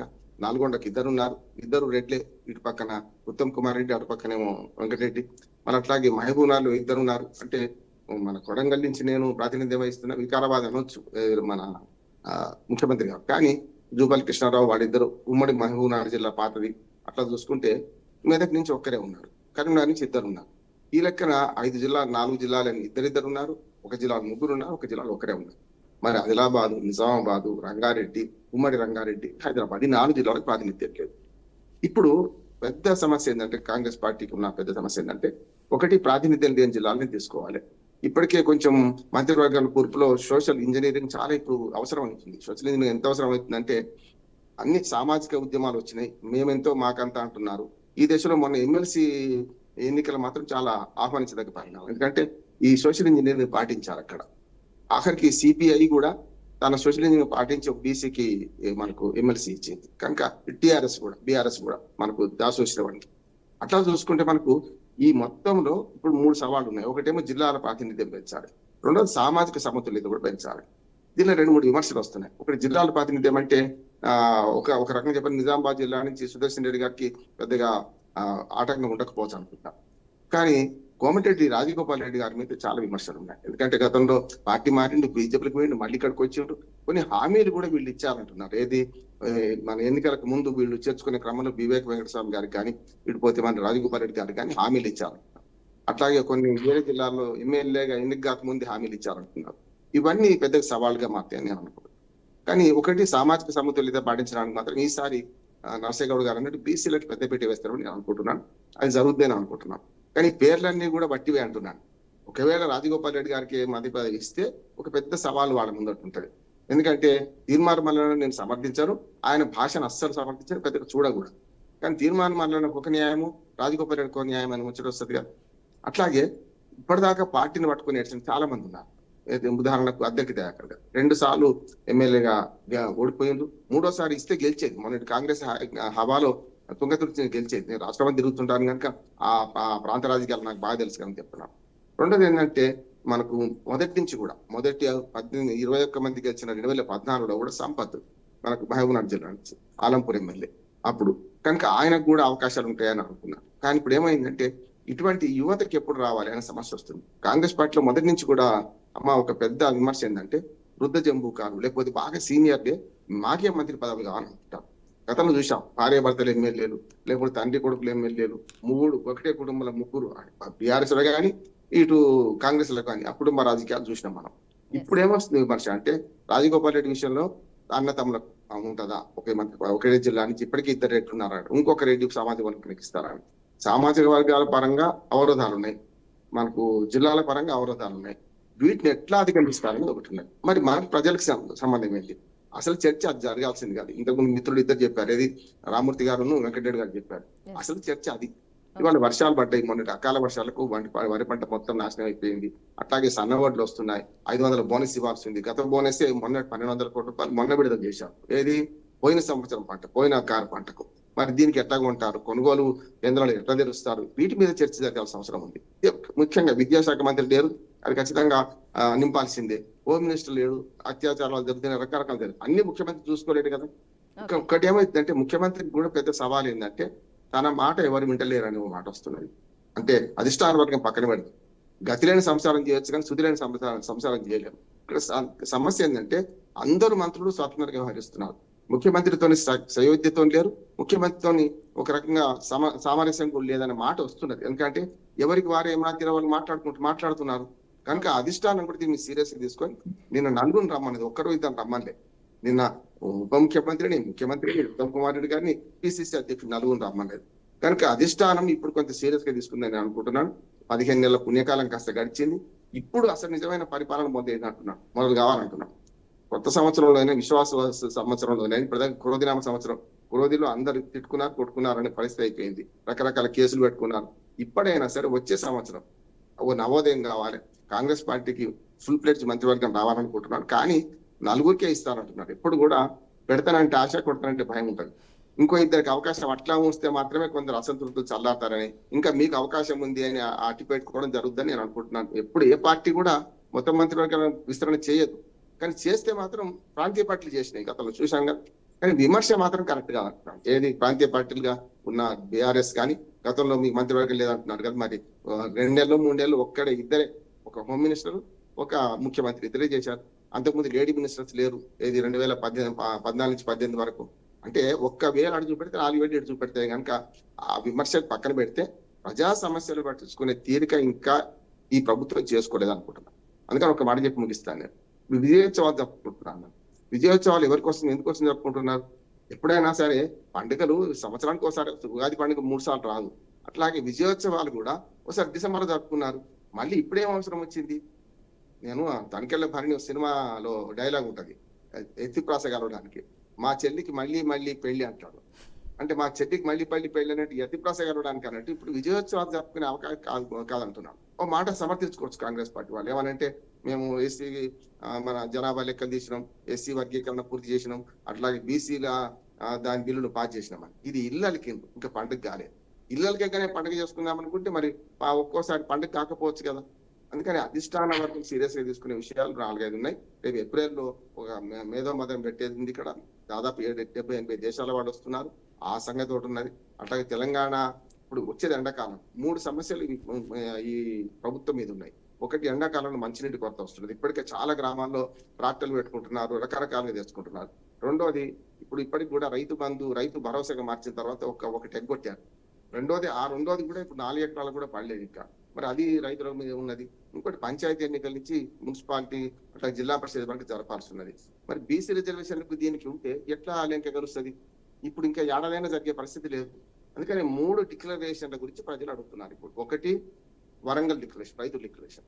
అందులో రైతు డిక్లరేషన్ లో ఒకటి మాత్రమే సగం అమలైంది. ఏది? రైతుల రుణమాఫీ. రుణమాఫీ కూడా అందులో గ్యారెంటీలో లేదు, అది వేరేగా ఇచ్చినది. వీళ్ళు వరంగల్ చెప్పాలని రైతులకు ఇచ్చిన దాంట్లో 12,000 కౌలు రైతులకు ఇస్తానన్నారు. దానికి 3 సార్లు డెడ్ లైన్ మార్చారు ఇప్పటిదాకా, అది జరగలేదు. అట్లానే రైతు డిక్లరేషన్ లో ఉన్న 4-5 అంశాలు, రైతు భరోసా 15,000 అన్నారు, 12 అన్నారు, 12 పోయి మన పంచమండలు ఎంతమంది అంటే మంచం కొండ వాళ్ళే 3, 2 అని కొట్టేసినట్టు. రెండోది యూత్ డిక్లరేషన్, మన సరూర్ నగర్ సభ సాక్షిగా ప్రియాంక గాంధీ గారు ఇచ్చారు. దానిలో నిరుద్యోగ వృత్తి ఇస్తాన్నారు 4,000, అది ఎక్కడ పోయిందో తెలియదు. మూడోది బీసీ డిక్లరేషన్, కామారెడ్డి సందర్భంగా. వీటి అన్ని మీద ప్రశ్నలు వస్తున్నాయి ప్రభుత్వాలకు. వస్తాయి, ప్రభుత్వాలు ఉన్నప్పుడే వస్తాయి కదా. ఇప్పుడు ఏం బీఆర్ఎస్ పార్టీని అంటానే, ఇప్పుడు ఎట్లాగో కాంగ్రెస్ పార్టీ అధికారంలో ఉంది కానీ అధికార పార్టీకి కాసిన చెట్టుకే రాళ్ళు పడతాయి. ఇవాళ బీసీ డిక్లరేషన్ కూడా 42% చట్టబద్ధత కల్పిస్తా అన్నారు. అది సాధ్యం కాదంటున్నారు. ఎన్ని చెప్పినా కూడా ఈ రేపొద్దున చాలా వరదలు. ఎస్సీ రిజర్వేషన్ విషయంలో మాత్రం సుప్రీంకోర్టు ఒప్పుకున్నది, కేంద్ర ప్రభుత్వం ఒప్పుకున్నది. కేంద్ర ప్రభుత్వం చట్టం చేయక తప్పదు, అది గ్యారంటీ ఇవాళకప్పుడు రేపు అమలు అవుతుంది. కానీ బీసీ రిజర్వేషన్ విషయంలో పెద్ద సవాల్ ఉంది కనుక ఈ ప్రభుత్వాన్ని నడపడంలో ఇప్పటి నుంచి ప్రభుత్వం మొదలైందని నేను అనుకుంటున్నాను. ఇప్పటిదాకా 2 ఫ్లెక్చర్స్ ఉన్నాయి వీటికి. గతంలో 57,000 ఉద్యోగాలు ఇచ్చినామంటే అలా 40,000 ఉద్యోగులు పాతవే. రకంగా వాళ్ళు తప్పు చేసాం, మేము ఇస్తామనుకొని వచ్చే ఆశ పెట్టుకుంటూ వచ్చే ఎలక్షన్ అనుకున్నారు, వాళ్ళు వాయిదా వేసుకున్నారు, నష్టపోయింది వాళ్ళే బీఆర్ఎస్ ప్రభుత్వం. కనుక ఇప్పుడు ఆ 40,000 ఉద్యోగాలు పాతవే. మరి 2 లక్షల ఉద్యోగాలు ప్రతి సంవత్సరం ఇస్తా అన్నారు కదా, అది ముందుకు వస్తుంది. ఇప్పుడు నా ఉద్దేశం ఏంటంటే ఇప్పటి నుంచి పరిపాలన మొదలుపెట్టి ఏవైతే అభివృద్ధి కార్యకలాపాలు ఇప్పటిదాకా శంకుస్థాపన పక్కన పెట్టండి, ఆచరణకు వచ్చిన ఫ్లైఓవర్లు కానీ మొత్తం రాష్ట్రంలో ఇప్పటిదాకా ప్రారంభోత్సవాలు చేస్తున్నారు, ఇవన్నీ కూడా గతకాల ప్రభుత్వం చేసిన వాటికి కొనసాగింపు మాత్రమే. ఇప్పుడు నిజమైన కొనసాగింపు కావాలంటే ఇక్కడి నుంచి ఖచ్చితంగా ఉంటుంది. సర్పంచ్ పోతే కొత్త సర్పంచ్ రాగానే పాత పథకాలు ప్రారంభోత్సవం చేస్తారు. కానీ ఇప్పుడు చేయాల్సిన పని ఇడిచిపెట్టి ఇప్పుడు ఈ మంత్రివర్గ విస్తరణ చుట్టూ రాజకీయాలు తిరుక్కుంటూ, సరే తిరగాల్సింది మంత్రివర్గ విస్తరణలో వాళ్ళ బాధలు వాళ్ళకుంటే, శీత కష్టాలు సీతవి, పీత కష్టాలు పీతవి. కానీ ఇప్పుడు జరగబోయే నేను చెప్పిన ప్రజా సమస్యల మీద స్పందించాల్సిన అవసరం ఉన్నది. ముఖ్యంగా విద్యాశాఖలో పేపర్ లీకేజ్ నుంచి మొదలుపెట్టి పరీక్షలు జరుగుతున్నాయి, వచ్చి అకాడమిక్ ఇయర్ నుంచి చేస్తున్నా అంటున్నారు. కొన్ని అమలు కాని పథకాలను కూడా ఇప్పటిదాకా అమలు అవుతున్నట్టు గవర్నర్ చేత అబద్ధాలు చెప్పించారు, ఇప్పుడు కూడా కొన్ని అబద్ధాలు చెప్తున్నారు. ఇది కరెక్ట్ కాదు. ప్రజలు గమనిస్తున్నారు కదా, వాళ్ళ నిత్య జీవితంలో రైతు బంధు, రైతు భరోసాగా వచ్చిందా లేదా, అట్లాగే మోడల్ స్కూల్స్ కడుతున్నారా లేదా. గతంలో కేసీఆర్ గారు కూడా అదే పని చేసిండ్రు. 4 ఆసుపత్రులు అయిపోయినాయి, తెల్లారికల్లా అయిపోయి అన్నారు. 4 దిక్కులు, హైదరాబాద్ 4 దిక్కులు ఎక్కడ పోయింది? అందుకని వారేమో పొద్దుంది పొలం ఉంది, ఇంకో 10 ఏళ్ళు ఉందని వాళ్ళు అశ్రద్ధ చేశారు. మీకు కూడా సమయం లేదు మిత్రమా అన్నట్టు ఇక 3 సంవత్సరాలు మిగిలింది. వెంకటరెడ్డి గారు అంటే 3 సంవత్సరాలు మిగిలింది. ఈ 3 సంవత్సరాల మీదైన ముద్ర చూపెడితే ప్రజలు ఆదరిస్తారు. లేకపోతే గ్రాఫ్ ఇంకో రకంగా పెరుగుతుంది. ఒక రకంగా బీజేపీకి పోవచ్చు, రేపు మళ్ళీ ప్రతిపక్ష పార్టీగా బీఆర్ఎస్ కే పోవచ్చు. కానీ అధికారం శాశ్వతం కాదు అనే విషయాన్ని గమనించాల్సిన అవసరం ఉంది. ముఖ్యమంత్రి గారు కూడా ఒక రకంగా చెప్పాలంటే చిన్న వయసులో అనుభవం లేకున్నా ఆయన ముఖ్యమంత్రి వచ్చింది, దీన్ని కాపాడుకోవాల్సిన అవసరం ఉంది. ఒక తనదైన ముద్ర వేయాల్సిన అవసరం ఉంది అంటున్నారు. కాంగ్రెస్ పార్టీ గతంలో రాజశేఖర రెడ్డి అంటే, ఎన్టీ రామారావు అంటే, కేసీఆర్ అంటే కొన్ని ఉదాహరణలు కనపడతాయి మనకి. ఏదైనా సరే వాళ్ళ విమర్శలు ఉన్నప్పుడు రేవంత్ రెడ్డి గారు కూడా తనదైన ముద్ర వేసుకొని పరిపాలన చూపెడితే మంచిగా ఉంటది. లేకపోతే తుమ్మితే ఊసిపోయే ముక్కులాగా రేపు పొద్దున మన కాంగ్రెస్ పార్టీ ఎన్ని తెలియదు కానీ ముఖ్యమంత్రి మారుతారని ఒక పుకార్లు కూడా వేసుకున్నాను. మరి ఈ విషయంలో కాంగ్రెస్ పార్టీ అంతర్గత వ్యవహారం కావచ్చు, కానీ ప్రజలకు సంబంధించిన అంశం కదా. ఢిల్లీకి పోయిన ప్రతిసారి కూడా మరి ముఖ్యమంత్రి ఒక రకంగా ప్రయత్నం చేస్తున్నాడు, మోడీని కలుస్తున్నారు, మన కేంద్ర మంత్రులను కలుస్తున్నారు. ఫలితాలు వస్తలేవు కదా అని సమస్య. ఫలితాలు వస్తే అది ఇవ్వకపోవడానికి మనం బీజేపీకి తప్పడదాం కాదంటలేదు, కానీ ఫలితాలు వచ్చే దిశగా ప్రయత్నాలు చేస్తున్నారా, లేకపోతే అడుగుతూనే ఉంటామని అడిగి వస్తాం కానీ అయితే లేదంటారా అనేది అనేది ఉన్నది. ఏదైనా ఇప్పుడు అభివృద్ధి మోడల్ చూపించాల్సిన బాధ్యత ప్రభుత్వానికి ఉన్నది. 15 నెలలు దాటిపోయింది, హనీమూన్ పీరియడ్ గడిచిపోయింది, ఓ సంవత్సరం 6 నెలలు అది కూడా గడిచిపోయింది. కనుక ఇప్పుడైనా సరే ప్రభుత్వం సక్రమ మార్గంలో పనిచేసి ప్రజలకు సేవలు అందిస్తారని అనుకుంటున్నాను. రైట్ బండారు రామ్మోహన్ రావు గారు, అలాగే డిబేట్ అనేది కంటిన్యూ అవుతుంది. ఇక ప్రస్తుతం సీఎం దగ్గర ఉన్న శాఖలను కేటాయించే అవకాశం ఉందా? అలాగే ఉత్తమ్ దగ్గర ఉన్న కూడా శాఖలను కేటాయించే అవకాశం ఉందా? మంత్రివర్గ విస్తరణ ఇంకా లాస్ట్ క్లైమాక్స్కి వచ్చింది. ఇక ఛాన్స్ కొట్టేందుకు ఎవరి ప్రయత్నాలు అయితే వాళ్ళు చేసుకున్నారు. డిబేట్ కంటిన్యూ అవుతుంది. ఇదే విషయానికి సంబంధించి షార్ట్ బ్రేక్ తర్వాత stay with us. Welcome back to for the people. ఇక నర్సయ్య గౌడ్ గారు చెప్పండి, ప్రస్తుతం సీఎం దగ్గర ఉన్న శాఖలను అయితే ప్రధానంగా కేటాయించే అవకాశం ఉందంటారా? అలాగే ఉత్తమ్ దగ్గర ఉన్న ముఖ్యంగా చూసుకోవాలంటే విద్యాశాఖకు సంబంధించి, అలాగే హోమ్ మినిస్టర్కి సంబంధించి రైతు బంధుకు కానీ చాలా సమస్యలు ఉన్న నేపథ్యంలో విజయోత్సవ సభలు కూడా నిర్వహిస్తున్నారు. అటువంటివి ఎందుకు అవసరం లేదు, ఇప్పుడు ప్రజా సమస్యలపై దృష్టి పెట్టండి అని చెప్పేది వాదన. మరి మీరేం చెప్తారు? మేడం, ఇప్పుడు ప్రతిపక్షాలు ఉన్నదే విమర్శలు చేయడానికి. కాకపోతే నేనేమంటున్నంటే విమర్శలు చేయండి, మేము ఇచ్చిన హామీల మీద అన్నిటి మీద ఉద్యమాలు చేయండి, విమర్శలు చేయండి, కానీ ఒక కన్స్ట్రక్టివ్ విమర్శ చేస్తే ప్రజలు కూడా నమ్ముతారు. లేకపోతే వేగ్గా నేనున్నా కాబట్టి ఏదో ఒకటి చేయాలి. ఒక కేంద్ర మంత్రి అంటుండే, అది మరి తెలంగాణలో బడ్జెట్ ప్రవేశపెట్టిరు, దీని మీద మీ రెస్పాన్స్ ఏందనంటే ఆయన మాట్లాడిన మాటలేం తెలుసా? ఓం బూమ్ బుష్ అన్నాడు. అంటే మరి అది ఏమనుకోవాలి, ప్రజలకు ఏం చేరుతుందో నాకు అర్థం కాలేదు. అంటే నేనేమంటున్నానంటే ఒక స్థాయిలో ఉన్న వాళ్ళు కూడా విమర్శలు చేసేటప్పుడు కన్స్ట్రక్టివ్ ఉండాలనేది నేను అంటున్నాను. రెండో ముఖ్యమైన విషయం ఏంటంటే, ఇప్పుడు మంత్రి పదవులు అనగానే అందరికి నాకు వస్తుంది అందరు కూడా ఆశపడడంలో తప్పులేదు. ఇవాళ అన్నదమ్ములైనా నాకు కూడా రావాలి, నాకు హామీ ఇస్తారండి. రాజకీయ హామీలు చాలా ఇస్తారు. ఎందుకంటే అరే మీరు రండి, మనం చూసుకుందాం, మీకు అంటే సరి అయిన పొజిషన్ ఇస్తాము, మిమ్మల్ని కాపాడుతాము, అది ఇదని ఏదో చెప్తారు మామూలు. కానీ అక్కడ ఉన్నయేమో 18, ఇక్కడ ఉన్నదేమో 119 మంది. ఆ దాంట్లో 60-70 మంది మా వాళ్ళే ఉండేది. నాకు కావాలంటే ఇక్కడ ఎవరున్నా, ఈవెన్ రామ్మోహన్ రావు గారిని తీసుకుపోయి ఆ ముఖ్యమంత్రి సీట్లో కూర్చున్నా కూడా ఈ ఇబ్బంది తప్పదు. కేసీఆర్ ఉన్నా, ఇంకెవరున్నా, మా పూలపల్లి రామూర్తి గారు ఉన్నా కూడా ఈ మంత్రివర్గ కూర్పు అనేది అంత ఈజీ విషయం కాదు. ఎందుకంటే సామాజిక సమీకరణాలను చూసుకోవాలి, ఈ ఉమ్మడి 10 జిల్లాలను చూసుకోవాలి, ప్రజలకు అందుబాటులో ఉండి పనిచేసే సమర్థత ఉండాలి, ఇక ఇవన్నీ లాయాలిటీ ఉండాలి. ఈ టెస్టులు అన్ని పాస్ అవ్వకుండా వచ్చినా ఏదో ఒక దగ్గర చిన్న పొరపాటు చేయక తప్పనిసరి పరిస్థితి. కాబట్టి ఈసారి 4-5 ఎవరైతే ఈ చేస్తారో, అంటే ప్రమాణ స్వీకారం చేస్తారో వారికి సరి అయిన శాఖలు కేటాయించి ఫుల్ ఫ్లెడ్జ్ క్యాబినెట్ గా, ఒక రకంగా 1-2 తక్కువైనా కూడా దగ్గర ఫుల్ ఫ్లెడ్జ్ క్యాబినెట్ గా తీసుకొని ప్రజలకు ఈ పరిపాలన పరుగులు పెట్టించడానికే ప్రయత్నం చేస్తా ఉన్నాం.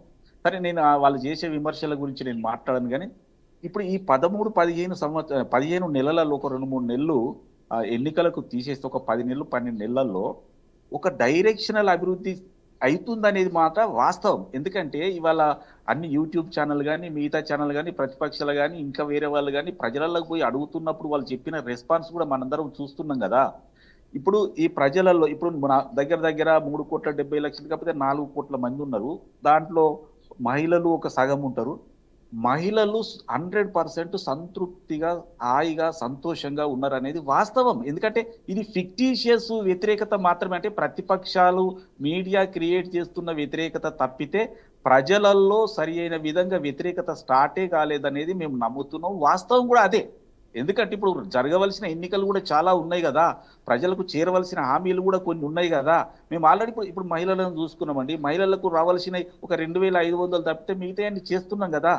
ఇప్పుడు యువకులకు కూడా చేస్తా ఉన్నాం. ఇప్పుడు 6,000 కోట్లతోటి ఈ 5 లక్షల రూపాయల చొప్పున మేము ప్రకటించినాం కదా. నేను ఏమంటున్నానంటే ఇక్కడ మీ ప్రజలకు మేము ఒకటే విన్నవిస్తా ఉన్నాం, ఏంటంటే మేము హామీలు ఇచ్చింది వాస్తవం, మీకు ఇస్తాం అన్నది వాస్తవం, ఇచ్చేది కూడా వాస్తవం. కాకపోతే టైం ఫ్రేములో కొద్దిగా ఇబ్బంది వస్తుంది. ఎందుకు వస్తుంది అని అంటే ఇక్కడ ఆదాయం అనేది ఎలా ఉందనేది కూడా ప్రజాపాలనలో భాగంగా ప్రజలకు వాస్తవాలు చెప్పేస్తున్నాం. నెలకు 18,500 కోట్ల రూపాయలు వస్తుంది, దేనికి ఎంత పోతుంది, ఈ హామీలు ఎన్ని ఉన్నాయి. కాబట్టి వెసులుబాటు చేసుకుంటూ సందర్భానుసారంగా మేము విడుదల చేస్తా ఉన్నాం అనేది వాస్తవం. ఇప్పుడు కేసీఆర్ చేసినట్టు అప్పుల మీద అప్పులు చేసుకుంటూ పోతే ఎవరైనా చేయగలుగుతారండి. ఇవాళ పరిస్థితి ఏంటంటే ఇవాళ ఎవరు ముఖ్యమంత్రి సీట్లో ఉన్నా కూడా ఆ అప్పులకు గత పాలకులు చేసినటువంటి అప్పులకు మిత్తిలు కట్టడానికే మేజర్ భాగం పోతుంది. కాబట్టి ఇవన్నీ కూడా ప్రజలకు తెలియవలసిన అవసరం ఉంది. అవన్నీ చెప్పుకుంటూనే, పాలనను గాడిలో పెట్టుకుంటూనే, ఆదాయాన్ని పెంచుకుంటూనే మేము ఇచ్చిన హామీలను అమలు చేసుకుంటూ వస్తా ఉన్నాం. కాబట్టి అమలులో మేము వెనుక పడలేదు. ఇక రెండో కీలకమైన విషయం ఏంటంటే ఈ రేవంత్ రెడ్డి గారు వచ్చిన తరువాత పాలన డైరెక్షనల్ గా పోతుందని నేను అంటా ఉన్నా. ఏంటి డైరెక్షన్ అంటే, ఒక 4th సిటీ అనేది డైరెక్షన్ కాదా? ఇప్పుడు సైబరాబాద్ ఇట్లా నిర్మాణం అయింది, హైదరాబాద్ ఇట్లాంటివన్నీ వచ్చినట్టుగా 4th సిటీ ఒకటి నిర్మాణం అవుతుంది. మూసి ప్రక్షాళన మొదలు పెట్టడం జరిగింది. తర్వాత బీసీ రిజర్వ్ ఇప్పుడు 42% కులగణన చేయడం జరిగింది. మా దగ్గర ఏమీ లేవు, ఆర్థిక పరిస్థితి బాగాలేదు, మేము ఏమి ఇవ్వలేము అని చెప్పేసి చెప్తున్నారు. అలా సీఎం చెప్పడం ఎంతవరకు కరెక్ట్ అని చెప్పేసి ఒక వాదన అనేది కూడా వినిపిస్తా ఉంది. డైరెక్షనల్ గా మేము పని మొదలు పెట్టినము, దీని ఫలితాలు కూడా మనకు త్వరలోనే వస్తాయి కూడా. రెండవ ముఖ్యమైన విషయం అంటే, మేము వచ్చిన తర్వాత ఉద్యోగాలు ఇవ్వలేదంటే 58,000 60,000 ఉద్యోగాలు ఇచ్చినాం, ఇంకా ఇస్తూనే ఉన్నాం. జాబ్ క్యాలెండర్ ప్రకారం వస్తూనే, అవి ఖచ్చితంగా పడుతూనే ఉంటాయి, ఇచ్చుకుంటూ పోతూనే ఉంటాం. నేనేమంటున్నా, ప్రభుత్వము ఒక విషయం స్పష్టంగా దాచుకోకుండా చెప్తుంది ఏంటంటే, మేము టైం ఫ్రేమ్ మీకు చెప్పిన టైంలో 1 నెల అటు ఇటు కావచ్చు, ఎందుకంటే పరిస్థితి ఇట్లా ఉందని మేము చెప్పుకుంటూ పనిచేసుకుంటూ వస్తా ఉన్నాం. మీరు ప్రతిపక్షాలు విమర్శలు కూడా ప్రజలకు చేరకపోవడానికి కారణం ఇదే. ఎందుకంటే ప్రజలు ఏం చెప్తా ఉన్నారు, ఏదో ఇప్పుడు కేటీఆర్ గారు ఉన్నారు, ఏం విమర్శలు చేస్తున్నారో మీరు చూసిందా? కన్స్ట్రక్టివ్ విమర్శలు లేవు, కాబట్టి ప్రజలకు చేరవు. భారతీయ జనతా పార్టీ మిత్రుడు పివి రెడ్డి గారు ఇప్పటిదాకా మాట్లాడిండు, మరి వాళ్ళు ఏం చేసిరని మేము చెప్పమా? ఇప్పుడు భారతీయ జనతా పార్టీ 11-12 సంవత్సరాల నుంచి వరుసగా వాళ్ళే ఉన్నారు. వాళ్ళు రైతులకు ఏం చేసిరో మేము చెప్పలేమా? రైతుల విషయంలో ఏం తప్పులు చేసిరో జనానికి తెలియదా? భారతదేశం అంతా కోడై కూస్తుంది కదా. దగ్గర సంవత్సరాల తరబడి వాళ్ళు చలిలో, ఎండలో, నీళ్లలో కొట్లాడితే కూడా వాళ్ళు మరణించేదాకా కూడా వాళ్ళకు దిక్కు దేశ లేకుండా చేసి 3 నల్ల చట్టాలు తెచ్చి వాళ్ళను ముంచేసిన భారతీయ జనతా పార్టీ చెప్తే ఎవరికి అర్థం కాదండి. ఇప్పుడు నేను ఇంకో కీలకమైన విషయం చెప్తా చూడండి. కొత్త పార్లమెంట్లోకి పోతున్నామన్న ఒక దాంతో మహిళా బిల్లును ప్రవేశపెట్టారు.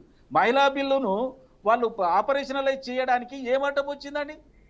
అంటే ఉట్టి మీద పెరుగు పెట్టేసి నీకు పెడతా అని ఆశ పెట్టడం తప్పితే, మహిళా బిల్లును పాస్ చేసిరు ఏకగ్రీవంగా. దాన్ని ఎందుకు అమలు చేయట్లేదు? మహిళలు ఏమన్నా వద్దన్నారా? ప్రతిపక్షాలు వద్దన్నాయా? లేకపోతే ట్రంప్ ఏమన్నా వద్దన్నాడా? లేకపోతే మీకేమన్నా కళ్ళు వచ్చిందా? అంటే మహిళలను మభ్యపెట్టినట్టే కదండి. రైతులను మభ్యపెడతారు, మహిళలను మభ్యపెడతారు. 2 కోట్ల ఉద్యోగాలు సంవత్సరానికి ఇస్తారని అవి ఇయ్యరు, 15 లక్షల రూపాయలు ప్రతి అకౌంట్లో ఇస్తారని అవి ఇయ్యరు. మరి ఏం చేస్తారని భారతీయ జనతా పార్టీ? మొన్న 11,000 కోట్ల రూపాయల నష్టం వచ్చిందంటే 400 కోట్లు ఇస్తారు. మరి ఏ రకంగా ప్రజలను పట్టించుకున్నట్టు మీరు? తెలంగాణకు మీరు ఏం న్యాయం చేసినట్టు? ఏం చేస్తున్నారని? ఇప్పుడు బీసీ రిజర్వేషన్ ఇది 42% రిజర్వేషన్ వచ్చిందంటే దాంట్లో ముస్లింలు ఉన్నారట. అరే, ముస్లింల పేరు చెప్పి బతకడం కంటే ఇంకో పని ఏమున్నదండి మీకు? నేను ఒకటే అంటాను, భారతీయ జనతా పార్టీకి చిత్తశుద్ధి ఉంటే ఈ రోజు బీసీ రిజర్వేషన్ 42% బిల్లు పెట్టి చట్టం చేసి మేము పంపిస్తా ఉన్నాం. చిత్తశుద్ధి ఉంటే దాన్ని పాస్ చేయండి. తెలంగాణలో అన్ని పార్టీలు కూడా సమర్థించినాయి మీతో సహా. మరి ఎందుకు బిల్లు పాస్ కాదు పార్లమెంటులో? అంటే బీసీల మీద మీకు ఎక్కడ చిత్తశుద్ధి ఉంది? పైకి రావాలని ప్రధానమంత్రి ఏమని చెప్పుకునే మీరు. ఓకే అండి, అలాగే రామూర్తి గారు, మేము అభివృద్ధి అనేది జరుగుతూ ఉంది, నిదానంగా అభివృద్ధి జరుగుతూ ఉంది, కొంత సమయం పట్టే అవకాశం ఉంది. ప్రతిపక్షాలు మీడియా అనేది సృష్టిస్తుంది, కానీ కాంగ్రెస్ పై ఎటువంటి వ్యతిరేకత అనేది లేదు. రేవంత్ రెడ్డి డైరెక్ట్ పాలిటిక్స్ అనేది చాలా బాగా చేస్తున్నారని చెప్పేది వారి వాదన. మరి మీరే వర్షన్ ఏంటి, మీరేం చెప్తారు?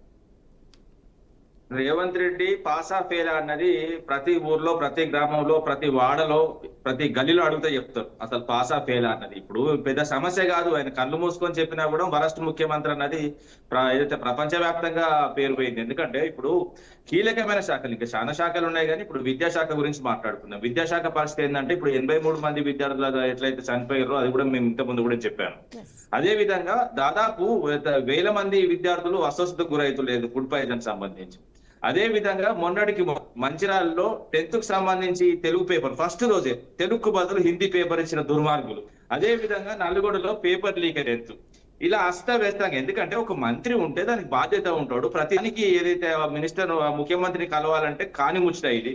ఎందుకంటే ఆయనకి తెలుసు, ఎందుకంటే పరిపాలన సౌలభ్యం ఏంటి, అసలు పరిపాలన లేదు, ఇంతకుముందు మంత్రిగా చేస్తున్నాం, ఇంకా ఇదే శాఖలు లేదా పని చేస్తున్నో తెలిసేది. ఏంటంటే ఇప్పుడు అటర్ ఫ్లాప్ ముఖ్యమంత్రి. అదే విధంగా ఇప్పుడు హోంశాఖ గురించి మాట్లాడుకుందాం. చాలా ఘోరమైన పరిస్థితి. రోజుకొక పరిస్థితి, హత్య జరుగుతుంది రోడ్డు మీద. నిన్న MMTS లో కూడా మహిళ మీద దాడులు జరిగినాయి. ఇలాంటి పరిస్థితులు. అదే విధంగా గంటకు 3 రేపులు. ఇలాంటి పరిస్థితులు రాష్ట్రంలో ఉన్నాయి. 22% ఏదైతే క్రైమ్ రేట్ పెరిగిందంటే ఎంత ఘోరం, సిగ్గుతో తలదించుకోవాలి ప్రభుత్వం. అదే విధంగా ఏంటంటే ఇప్పుడు ఈ క్రైమ్ రేట్ పెరగడంతో పాటు ఇప్పుడు డబ్బులు లేవు విష ప్రచారం చేసుకొస్తున్నారు. ఏదైతే బీఆర్ఎస్ ప్రభుత్వం ఆపేసింది, కేసీఆర్ గారు అప్పులు చేసింది, నిన్నటికి ఏదైతే పార్లమెంట్ లోనే క్లియర్ గా చెప్పడం జరిగింది. రాష్ట్ర అప్పులు 4,40,209 కోట్లని. వీళ్ళు 7 లక్షల కోట్లు అంటారు. ఈడ చేసింది 4 లక్షల చిల్లరే ఉన్నది. ఇప్పుడు ఏంటంటే ప్రజలను ఇలా అబద్ధాలు ప్రచారం చేసి ఇప్పుడు 6 గ్యారంటీలు అని చెప్పి అసలు 6 గ్యారంటీలు వీళ్ళు ఇచ్చే సోనియమ్మ గ్యారంటీలు తర్వాత పక్కకు పెట్టండి, ఎందుకంటే అవి అమలు అవుతలేవు క్లియర్. ఇప్పుడు వీళ్ళు ఏ సంబంధించిన ఏ గ్యారంటీలు 6 గ్యారంటీలు అమలు చేస్తున్నా చెప్తా. పేదల ఇండ్లు కూల్చే గ్యారంటీ, అదే విధంగా పేదల భూములు గుంజుకునే గ్యారంటీ, అదే విధంగా పోలీసుల దాడుల గ్యారంటీ, అదే విధంగా అక్రమ అరెస్ట్ల గ్యారంటీ, అదే విధంగా ఖజానా దోపిడీ, ఈ గ్యారంటీలు నడుస్తాయి. ఈ 6 గ్యారంటీలు పక్కా అమలవుతున్నాయి రాష్ట్రంలో. ఇలాంటి పరిస్థితులు ఏందండి అసలు? ఇప్పుడు ఈ గ్యారంటీలు జరిగాక 7వ గ్యారంటీ ప్రజాపాలన, ఎవరైనా ఎక్కడైనా ధర్నాలు చేసుకోవచ్చు, రాస్తా రోకోలు చేసుకోవచ్చు అంటే ఇప్పుడు ఏంటి పరిస్థితి? ఆఖరికి ఉస్మానియా యూనివర్సిటీ కూడా కనీసం స్లోగన్స్ ఇవ్వద్దు, కనీసం బయటికి రావద్దు, లేట్ వచ్చినా తినే తప్ప ఎవరు కూడా మాట్లాడద్దని సర్క్యులర్ రిలీజ్ చేస్తారు. ఇలాంటి ప్రభుత్వం ఏందండి? దొంగ ప్రభుత్వం. నేనేమన్నా క్యాబినెట్ విస్తరణ కాదండి, కఠినమైన కాంగ్రెస్ గుండె కరగాలి. ఫస్ట్ ఆ కరిగిన గుండెను విస్తరించుకోవాలి, అంతే తప్ప గానీ చాలా ఘోరం అండి. ఇప్పుడు పేదల పిల్లలు ఏదో స్కూల్కి పోయి ఇంటికి వచ్చే వరకు కూడా స్కూల్కు అదే విధంగా ఇల్లులు కూలగొట్టిన గవర్నమెంట్. ఇలాంటి పరిస్థితులు ఉన్నాయి రాష్ట్రంలో. ఎక్కడ కూడా ఏందండి ఇప్పుడు పరిస్థితులు ఏంటంటే రాష్ట్రంలో అన్ని సెక్షన్స్ అసంతృప్తిగా ఉన్న విషయం స్పష్టం. కానీ ఈ పరిపాలన పక్కకు పెట్టి వీళ్ళు ఏదో విష ప్రచారం, ప్రజలను మభ్య పెట్టుకుంటా మీకు అది చేస్తాం ఇది చేస్తాం. ఏం చేసేలాంటి మహిళలకు ఏం లేదండి. ఇప్పుడు చెప్తున్నా ఆర్టీసీ నష్టంలోకి పోతుంది, మేము తీసుకొచ్చి బస్సులు ఇస్తున్నాం అంటున్నారు. అరే ఆర్టీసీకే పరిస్థితి ఘోరంగా ఉన్నది. దాదాపు 6,000 కోట్లు ప్రతిరోజు 10 కోట్లు చెల్లించాలి, అవి చెల్లిస్తలేరు. చాలా ఘోరమైన పరిస్థితులు. వాస్తవం చెప్పాలంటే ఇప్పటి వరకు వడ్డీ రేటు రుణం ఇచ్చింది లేదు. అదే విధంగా రాష్ట్ర ఖజానా గురించి మిత్రుడు మాట్లాడు 18,500 కోట్లు వస్తుందని. కానీ ఇప్పుడు మేము పోయినప్పుడు వచ్చింది వాస్తవం, 2-3 నెలలు వచ్చింది వాస్తవం, కానీ ఇప్పుడు రావట్లేదు. 9,000 కోట్లకు పడిపోయింది. జీతాలు ఇచ్చే పరిస్థితి కూడా లేదు. స్వయంగా ముఖ్యమంత్రి ఒప్పుకుంటాడు, నేను జీతాలు ఇవ్వలేను, రిటైర్మెంట్ బెనిఫిట్లు ఇవ్వలేను అంటే నువ్వు ఎందుకు పీక నీకున్నావా నాకు అర్థం కాదు. కానీ ఒక 6,500 కోట్లు నువ్వు చెల్లించకపోతే ఇంకెందుకు నువ్వు నాకు అర్థం కాదు. నువ్వు చాతగాను నువ్వు అని క్లియర్ గా చెప్పినావు. ఎందుకంటే ఇప్పుడు ఏ ముఖ్యమంత్రి అయినా కూడా ప్రతి రాష్ట్రంలో చూసుకున్న 28 రాష్ట్రాల్లో ఏ ముఖ్యమంత్రి అయినా ఎవరికైనా ఇవన్నీ ఉంటాయి. ఇప్పుడు ఏది రిటైర్మెంట్ అయిన వాళ్ళకి బెనిఫిట్లు ఇవ్వలేను అంటే నువ్వు ఎందుకు? ఇక ఇప్పుడు నువ్వు ప్రజాప్రభుత్వము నీకు మాకంటే బెటర్ గా చేద్దాం, సరే ఓకే, మేము 18,500 కోట్లు సంపాదించినాం ప్రతి నెలకు, నువ్వు వచ్చి 24,000 కోట్లు సంపాదించు, 25,000 కోట్లు సంపాదించు, 30,000 కోట్లు సంపాదించు. చూడొద్దన్నాడు నేను. నీ తుగ్లక్ నిర్ణయాల వల్ల, నీ హైడ్రా వల్ల, ఏదైతే నీ మూసి ప్రక్షాళన వల్ల, నీ మురికి ఆలోచనల వల్ల రాష్ట్రం వెనకకు పోతుంది.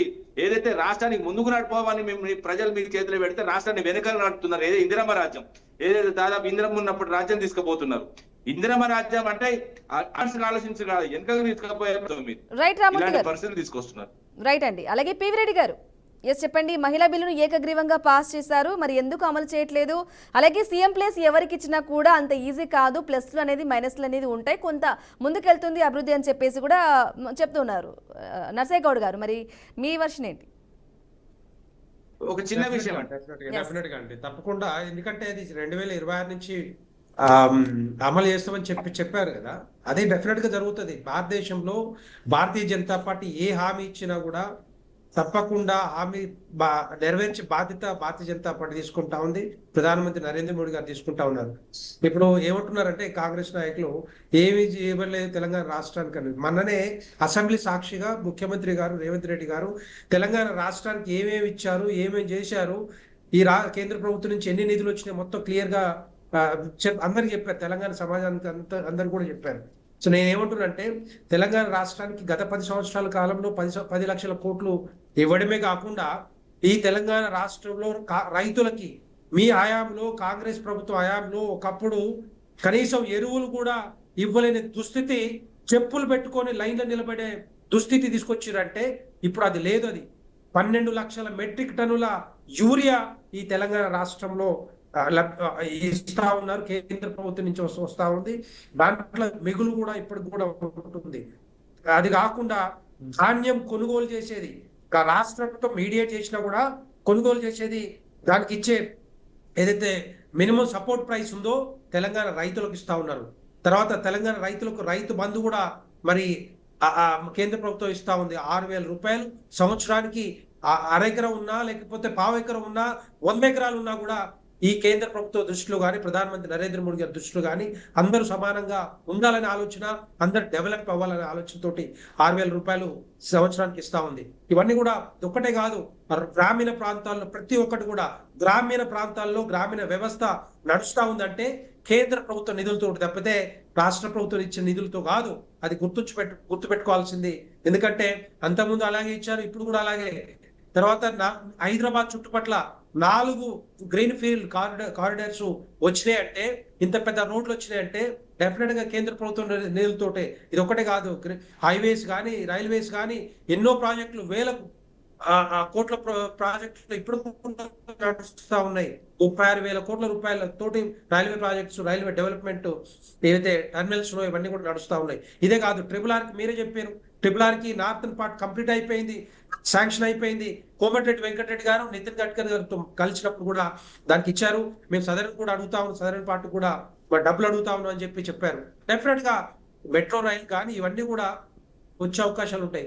కానీ మీరు ఇచ్చిన అలవి కాని హామీలు ఏవైతే ఉన్నాయో మీ చేతగాక చెయ్యలేక దాన్ని పక్కతో పట్టించుకుంటూ టైంపాస్ చేసే రాజకీయాలు కాంగ్రెస్ పార్టీ చేస్తా ఉంది. మీరు ఇచ్చిన 6 గ్యారంటీలకు గ్యారంటీ ఉందో లేదో కానీ, మీ ప్రభుత్వానికి గ్యారంటీ ఉందో లేదో కానీ తెలంగాణ ప్రజలకు ఇచ్చిన హామీలన్నీ కూడా మీరు గ్యారంటీగా అమలు చేయాల్సిందే. చేయడానికే కదా మీకు ఓట్లేసి మిమ్మల్ని గెలిపించారు. మీకు చేత కాకపోతే తెలియకపోతే మీరు ఏ విధంగా ఇస్తారు హామీలు? ఈ రోజు మా దగ్గర లేవు, డబ్బులు లేవు, మేము సంపాదించలేకపోతున్నాం, మేము ఏం చేయలేకపోతున్నాం అంటే ఎవరు అనుకుంటారు చెప్పండి? మీ కాంగ్రెస్ పార్టీని గెలిపించింది దానికోసమే కదా. మరి పెన్షన్ ఫర్ ఎగ్జాంపుల్ ఒక బస్సు పెట్టేస్తే సరిపోతా? అదే మహాలక్ష్మి పథకం కింద 2,500 రూపాయలు మహిళలకు ఇస్తా అని చెప్పారు. ఎక్కడ పోయినాయి మహిళలకు ఇచ్చేది? ఎప్పుడు స్టార్ట్ చేస్తారు? ఎప్పటి నుంచి ఇస్తారు? ఇవన్నీ కూడా ఏంటంటే వృద్ధులకు కూడా 4,000 రూపాయలు ఇస్తా అని చెప్పారు. సో కానీ అది కూడా పక్కదో పట్టిస్తా ఉన్నారు. కనీసం రుణమాఫీ కూడా కంప్లీట్ చేయలేని పరిస్థితుల్లో కాంగ్రెస్ పార్టీ ఉందంటే డెఫినెట్ గా అందరూ ఆపోజిషన్ పార్టీస్, ప్రతిపక్ష పార్టీలు అడుగుతాయి, మీరు ఇచ్చిన హామీలు ఏవైతే ఉన్నాయో అవి మీ చేతగాని హామీలు, చేయలేని హామీలు కనుక మరి ఇప్పుడు మీరు చేతులు తెస్తా ఉన్నారు, మీరు ఏం చేయలేదని. సో దాంతో పాటుగా ఈరోజు టాపిక్ లోకి వస్తే ఏదైతే 6 మంత్రి పదవులు ఉన్నాయో ఇవన్నీ కూడా కంప్లీట్ చేయాల్సిన బాధ్యత ఇమ్మీడియట్ తీసుకోవాలి. ఎందుకంటే విద్యాశాఖ కానీ లేకపోతే మున్సిపల్ శాఖ కానీ లేకపోతే రకరకాలుగా ఏ శాఖలు పెండింగ్ లో ఉన్నాయో ఆ శాఖలు మంత్రులు ఉంటే వాటి మీద సమీక్షలు జరుగుతాయి, వాటి మీద పట్టు వచ్చే అవకాశాలు ఉంటాయి. ఇప్పుడు ఇచ్చినా కూడా ఇంకొక 6 నెలలు పడుతుంది వీళ్ళు సమీక్షలు చేయాలి. టోటల్ మంత్రి శాఖ మీద పట్టు రావాలంటే టైం పట్టే అవకాశాలు ఉంటాయి. సో దాన్ని వస్తే ఈ లోపల కనీసం రేపొద్దున ఈ తెలంగాణ సమాజాన్ని కానీ తెలంగాణ రాష్ట్ర ప్రజలకి ఏం చేయాలో కూడా కనీసం అది తెలుసుకునే అవకాశాలు ఉంటాయి. లేకపోతే ఇదే టైం పాస్ రాజకీయాలు చేసుకుంటూ మరి ఇవన్నీ కూడా పక్కదో ఏదైతే హామీలు ఉన్నాయో అవన్నీ కూడా పక్కకు పోయే అవకాశాలు ఉంటాయి తప్పితే దీంట్లో ఏ మాత్రం కూడా. రెండో పాయింట్ ఏంటంటే భారతదేశంలో 18 రాష్ట్రాల్లో భారతీయ జనతా పార్టీ ఉంది. కానీ ఎక్కడ ఏ ఎన్నికలు వచ్చినా కూడా కాంగ్రెస్ పార్టీని ఓడించేది భారతీయ జనతా పార్టీ. మరి భారతీయ జనతా పార్టీని ఎందుకు ఆదరిస్తున్నారంటే ఏవైతే హామీలు ఇచ్చిందో ఆ హామీలన్నీ కూడా పకడ్బందీగా అమలు చేస్తున్నాం కాబట్టి. నిన్న ఢిల్లీలో కూడా ఏదైతే యమునా నది క్లీనింగ్ విషయంలో కూడా 1,00,000 కోట్ల బడ్జెట్ పెట్టి 500 కోట్ల రూపాయలు మరి అక్కడ ఢిల్లీ ప్రభుత్వం అక్కడ కేటాయించిందంటే మీరు ఒక్కసారి ఆలోచించవచ్చు. ఏదైతే హామీలు ఇచ్చిందో హామీ తెలుసు కాబట్టి, మేము చేసే సత్తా ఉంది కాబట్టి డెఫినెట్ గా మరి భారతీయ జనతా పార్టీని ఆదరిస్తా ఉన్నారు. ఈ తెలంగాణ రాష్ట్రంలో కూడా భారతీయ జనతా పార్టీ అదే విధంగా ఆదరిస్తా ఉన్నారు. మొన్న ఎన్నికలు ఏదైతే ఎమ్మెల్సీ ఎన్నికలు వచ్చినాయో అక్కడ గ్రాడ్యుయేట్స్ అందరూ కూడా మరి భారతీయ జనతా పార్టీని గెలిపించారు. వాళ్ళే కాదు టీచర్స్ కూడా గెలిపించారు 2 ఎమ్మెల్సీ ఎన్నికల్లో. కనీసం అది కూడా మరి కాంగ్రెస్ పార్టీకి రాలేదు కదా. కాంగ్రెస్ పార్టీ అలాగే బండారు రామ్మోహన్ రావు గారు చెప్పండి, అసలు మంత్రిగా బెర్త్ కన్ఫర్మ్ అయిన వాళ్ళు ఇప్పటికే శాఖల మీద దృష్టి పెట్టినట్లుగా కూడా ఒక వస్తుంది. ఇక మరోవైపు సీనియర్ మంత్రులు కూడా తమ శాఖల మార్పుపై కూడా కోరుతున్నట్లుగా ఉంటా ఉంది. మరి మీ అభిప్రాయం ఏంటి? అంటే ఆశపడ్డది తప్పు కాదు, కానీ ఇప్పటికే మళ్ళీ మంత్రివర్గ శాఖల గురించి కూడా మాట్లాడుకోవడం కరెక్ట్ కాదు అంటున్నాను. ఎందుకంటే మంత్రివర్గ శాఖలు కేటాయించడం ముఖ్యమంత్రి ఇష్టం ఉంటది, సరే అధిష్టాన వర్గం జోక్యం చేసుకుంటది. కానీ ఇప్పటి నుంచే మంత్రివర్గ శాఖలు, అసలు ఏ మంత్రివర్గ శాఖ కూడా చిన్నది పెద్దది ఉండదు. చాలా వరకు ఏమైందంటే మనకు కొన్ని శాఖలు మంచివి అనుకుంటారు. ఉదాహరణ, గతంలో కేంద్ర ప్రభుత్వంలో మానవ వనరుల శాఖ ఏర్పాటు చేసి లూప్ లైన్ లో పెట్టిన పివి నరసింహరావు గారిని పెడితే మానవ వనరుల శాఖ కోసం అర్జున్ సింగ్, మన ప్రణబ్ ముఖర్జీ పోటీలు పడిన తర్వాత సమర్థుని ఎక్కడ పెట్టినా చేస్తాడు, సమర్థుడు లేని వాడిని ఎక్కడ పెట్టినా పనికి రాకుండా పోతాడు. అందుకనే ఈ మంత్రివర్గ శాఖలు ఇవన్నీ కూడా దానికి సంబంధించిన వాళ్ళు ఇవ్వచ్చు. ఒకటి ఏమైందంటే కేంద్ర రాష్ట్రంలో కొంత ప్రతిబంధకాలు ఉంటాయి, కేంద్రంలో అట్లా ఉండదు. మన్మోహన్ సింగ్ గారిని కనుక పివి నరసింహరావు తెచ్చుకున్నట్టు, ఇప్పుడు జయశంకర్ గారు విదేశాంగ మంత్రి అద్భుతమైన పని చేస్తున్నారు. ఆయన తెచ్చుకున్నట్టు బయట నుంచి తెచ్చుకునే అవకాశం తక్కువ ఉంటాయి, ఉన్నాయి తక్కువ అవకాశాలు. అక్కడ 70 మంది ఉంటే ఇక్కడ 18 మంది కనుక ఇవి ఉంటాయి. కానీ ఒక్క మాట చెప్తున్నాడు, పిల్లి కళ్ళు మూసుకొని పాలు తాగినట్టు ప్రభుత్వాలు కొంచెం ఒక స్టెబిలిటీ రాకముందే ఎక్కువ ఆలోచించడం, అంటే మేము మంచి బ్రహ్మాండంగా చేస్తున్నాం అనేది కరెక్ట్ కాదు. ఆనాడు టీఆర్ఎస్ ప్రభుత్వాన్ని హెచ్చరించిన జరిగింది, అట్లాగే బీజేపీ ప్రభుత్వాన్ని, నేను గొప్ప అని అంటలేదు, బీజేపీ ప్రభుత్వాన్ని హెచ్చరించిన శిఖరాగ్రానికి చేరుకున్నట్టు పడిపోతారని ఆ రేవడీలు ప్రకటించుకుంటూ పోయి ఆ రేవడీలు తీర్చకపోతే ఎట్లా అని మోడీ గారు చెప్తారు, అట్లాగే మల్లికార్జున ఖర్గే గారు చెప్తారు. జరుగుతుంది వేరే ఉంది ఆ రాష్ట్రాలలో. కనుక ఈ సమస్య వస్తుంది, ప్రతిరోజు పరిగెడిపోయిన పరిస్థితి వల్ల ముఖ్యమంత్రి గారు ప్రకటించారు మొన్న, ఆర్థిక స్థితిని మెరుగుపరచుకోవాలి, పాలన తీరు మార్చుకోవాలి, పాలనలో ఇప్పుడు మొదలు పెట్టాలంటున్నాను. అందుకని విజయోత్సవాల కంటే పరిపాలనలో హనీమూన్ పీరియడ్ అయిపోయింది, రకరకాలు అయిపోయింది. కానీ ఇప్పటి నుంచి అనే పరిపాలన కరెక్ట్ గా గాడిలో పెట్టుకోండి. అది మంత్రివర్గ విస్తరణతో మొదలవుతారా లేకపోతే రేపు పొద్దున ఈ పథకాల సంగతి మాట్లాడతారో తెలియదు. కానీ ఖచ్చితంగా ప్రజల్లో మాత్రం అసంతృప్తి ఉంది. ఇది మనం కళ్ళు మూసుకుంటే లాభం లేదు. ఆనాడు బీఆర్ఎస్ అదే అంటున్నా, ఇవాళ కూడా అది అంటున్నా. ప్రజల్లో అసంతృప్తిని పోగొట్టాలంటే వాళ్ళు ప్రకటించిన ఉచితాలు ఏవైతున్నాయో అవి మెల్లమెల్లగా తీర్చాల్సిన అవసరం ఉంది. రెండోది ఏంటంటే పాలనలో ఓ తనదైన రీతిలో ముద్ర వేయాల్సిన అవసరం. నేనంటే ఫ్యూచర్ సిటీ ఎవరికి కాదంటలేరు, అట్లాగే మూసీ ప్రక్షాళన ఎవరు కాదంటలేము. చేసే పనితీరు వెనుక మునుపు ప్రకారం చేయలేదని సమస్య వచ్చింది. హైడ్రా కూడా ఎవరు కాదనలేదు, కానీ హైడ్రా ఇప్పుడు చల్లబడ్డది. చల్లబడ్డది ఆనాడు చేయాల్సిన పని మొదలు పెట్టాల్సింది, ఇప్పుడు వాళ్ళు చేస్తున్న పని మొదలు పెట్టాల్సింది. మొదలు చేయాల్సిన పని వెనక చేయాల్సిన పని మొదలు చేసేది. కనుక విమర్శలు వస్తున్నాయి. కేంద్రము రాష్ట్రము, నా ఒక్క మాట చెప్పి ముగిస్తానమ్మా, ఇది ప్రజల సొమ్ము అంటున్నాను నేను. మేమిచ్చినామని కేంద్రం చెప్పుకున్నా, మేమిచ్చిన రాష్ట్రం చెప్పుకున్నా కాదు, రాష్ట్రము కేంద్రము ఇద్దరు కూడా మన పన్నుల లాభంతోనే అభివృద్ధి చేస్తారు. తెలంగాణ రాష్ట్రానికి కొంచెం ఏమంటారు సమర్థ్యులు ప్రేమ వరించకుండా బీజేపీ కూడా మెట్రో కానీ త్రిబుల్ కానీ ఇతరత్ర చాలా పథకాలు నిధులు ఆగి ఉన్నాయి, వాటిని మంజూరు చేయాల్సింది కోరుతున్నాం. ఆఖరికి వెనుకబడ్డని జిల్లాలకు ఇచ్చే నిధులు కూడా గత 3 సంవత్సరాల నుంచి ఆగినాయి. వాటి మంజూరు క్రమంలో మనకు బీజేపీ వాళ్ళు కూడా సహకరించాలి, లేకపోతే ఎట్లా? ఇప్పుడు 3 సంవత్సరాల నుంచి 450 కోట్లే కావచ్చు సంవత్సరానికి. మొత్తం 9 జిల్లాలు హైదరాబాద్ మినహాయించి అన్నిటికీ వెనుకబడి జిల్లాలుగా ప్రకటించారు. మన 450 కోట్ల చొప్పున 3 సంవత్సరాలు బకాయి ఉంటే ఎట్లా అన్నట్టు. ఎందుకంటే కేంద్ర ప్రభుత్వం కూడా సహకరించాలి. మేము వచ్చి డబుల్ ఇంజన్ సర్కార్ వచ్చేదాకా మేము చేయమనుకుంటే ఖచ్చితంగా వాళ్ళు కూడా బదనామవుతారు. అందుకని మంత్రివర్గ విస్తరణతో ఇప్పుడు వరకు శుభం కార్డు పడతా అనుకుంటున్నా. ఇక్కడి నుంచి పరిపాలన ముందు పెట్టాల్సిందిగా కాంగ్రెస్ పార్టీని కోరుతున్నా. రైట్, ఓకేనండి. అలాగే డిబేట్ లో పాల్గొనేందుకు మిట్టెల నరసయ్య గౌడ్ గారికి కాంగ్రెస్ నాయకులు, అలాగే పోలపల్లి రామ్మూర్తి బీఆర్ఎస్ నాయకులు, బండారి రామ్మోహన్ రావు గారు ఎనలిస్ట్, అలాగే డాక్టర్ పివి రెడ్డి గారు బీజేపీ నాయకులు గారికి కూడా చాలా థ్యాంక్స్ అండి. ఇక తెలంగాణలో కేబినెట్ విస్తరణకు కాంగ్రెస్ హైకమాండ్ అయితే గ్రీన్ సిగ్నల్ ఇచ్చింది. అందుకోసం ముహూర్తం ఏప్రిల్ 3న ఫిక్స్ అయితే అయిందని కాంగ్రెస్ వర్గాలు చెబుతున్నాయి. ఇక కేబినెట్ లోకి 2 బీసీలు, ఒక ఎస్సీ, ఒక ఓసీని తీసుకునే ఛాన్స్ ఉందని అయితే జోరుగా ప్రచారం అయితే జరుగుతుంది. అయితే కేబినెట్ కసరత్తుపై బీఆర్ఎస్ నాయకులు గరంగరం అవుతున్నారు. 6 గ్యారంటీలు ఇచ్చిన హామీలు పక్కన పెట్టి విస్తరణ ఏంటి అంటూ కూడా సూటిగా ప్రశ్నిస్తున్నారు. ఇక మరోవైపు కేబినెట్ విస్తరణ పరిపాలనలో భాగమేనని కాంగ్రెస్ సర్కార్ అయితే చెబుతుంది. ఇక మంత్రి పదవి రేసులో ఎంతమంది ఆశావహులు ఉన్నారు, మరి వారిలో కేబినెట్ లో చోటు దక్కించుకునే ఆ నలుగురు ఎవరు, ఇంకా వెయిటింగ్ లిస్ట్ లో మిగిలిపోయే నేతలు ఎవరు, పీసీసీ పదవులు దక్కే నేతలు ఎవరు అనేదైతే కీలకంగా మారింది. ఇక ఇలా ఎవరి ప్రయత్నాలు వాళ్ళు, ఎవరి వాదన ఇలా ఉన్నప్పటికీ కాంగ్రెస్ అనేది ఏ నిర్ణయం తీసుకుంటుందో చూడాలంటే వేచి చూడక తప్పదు. ఇది వాటి for the people. Stay tune, BRK news, Telugu సత్తా.